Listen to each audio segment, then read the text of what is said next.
Guys, I have some sad news. Today, I was trying to film some footage of progress on the road, on the property, and I ran the drone ranger into a tree. You might ask yourself, but Jim, how could you possibly do that? It has object avoidance. Are you an idiot?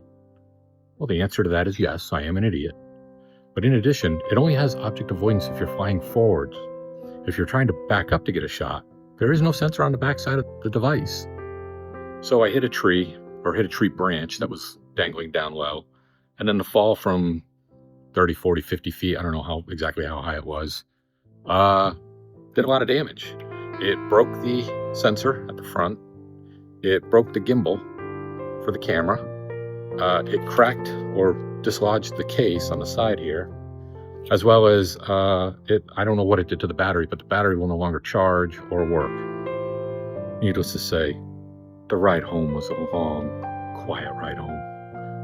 I couldn't do this video out at the property because I was unconsolable at the time.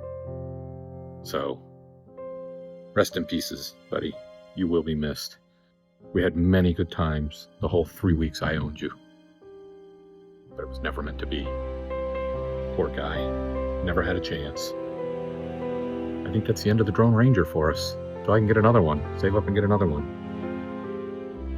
Hopefully he's flying around in that drone space up in the sky now. So let this be a lesson to everyone.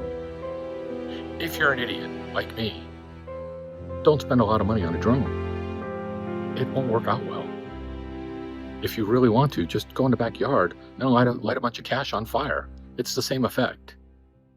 And actually, we'll give you some warmth.